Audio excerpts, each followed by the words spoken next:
வாங்க வறுத்தரைச்ச மட்டன் குழம்பு எப்படி பண்ணுறதுன்னு பார்க்கலாமா? இது வச்சிங்கன்னா குழம்பாகவும் வைக்கலாம், நீங்கள் கிரேவியாக வைக்கலாம். ஆனால் கிரேவியாக வச்சா ரொம்ப டேஸ்ட்டாக இருக்கும். இது எப்படி பண்ணுறதுன்னு பார்க்கலாமா? ஃபஸ்ட்டு வந்து வறுக்கிறதுக்கு வந்து எண்ணெய் விடாமல் வறுக்கணும். வெறும் ட்ரை ரோஸ்ட் தான் பண்ணியிருக்கணும். அதுக்கு வந்து தனியா, மிளகு, சீரகம், கொஞ்சமாக சோம்பு, ஒரு காரத்துக்கு ஏற்ற மாதிரி ஒரு 5 வரமிளகாய் வச்சுக்கோங்க.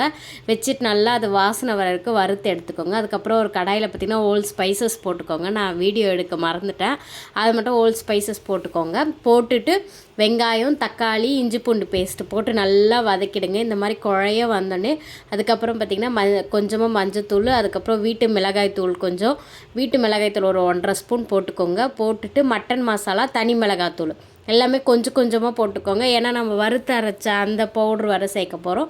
ஸோ கொஞ்சம் கொஞ்சமாக போட்டுட்டு உப்பு போட்டுட்டு நல்லா கிளறி விட்டுருங்க. அது எண்ணெய் பிரிஞ்சு வந்தோடனே என்ன பண்ணுறீங்கன்னா மட்டனை எடுத்து வேக வச்சுருந்தா மட்டனை எடுத்து போட்டுருங்க. மட்டனை போட்டுட்டு நல்லா அதையும் கிளறி விட்டுருங்க. கிளறி விட்டுட்டு தண்ணி ஊற்றிட்டு கொஞ்ச நேரம் அதை நல்லா கொதிக்கட்டும். கொதித்ததுக்கப்புறம் என்ன பண்ணுறீங்கன்னா நம்ம அரைச்சி வச்சுருக்கோம் பார்த்திங்களா, அந்த வறுத்து அரைச்ச பவுட்ரு, அந்த பவுட்ரை எடுத்து இதில் போட்டுருங்க. இதில் போட்டுட்டு நல்லா கிளறி விடுங்க. உங்களுக்கு குழம்பா வேணும்னா குழம்பா எடுத்துக்கலாம். எனக்கு கொஞ்சம் நல்லா திக்காக வந்து கிரேவி மாதிரி வேணுன்றதுனால நான் கொஞ்சம் கிரேவி மாதிரி எடுத்துக்கிட்டேன். உங்களுக்கு நல்லா கொஞ்சம் தண்ணியாகவே குழம்பு மாதிரி வேணும்னா இன்னும் கொஞ்சம் கூட நீங்கள் எக்ஸ்ட்ரா கூட தண்ணி ஊற்றி அதை வந்து எடுத்துக்கலாம். நான் வந்து இந்த மாதிரி கொஞ்சம் திக்காக வேணுன்றதுனால எடுத்துக்கிட்டேன். இது எப்படி இருக்குதுன்னு லாஸ்ட்டாக கொத்தமல்லி போட்டு இறக்கிடுங்க. இது எப்படி இருந்துன்னு செஞ்சு பார்த்துட்டு எனக்கு கமெண்ட் பண்ணுங்கள்.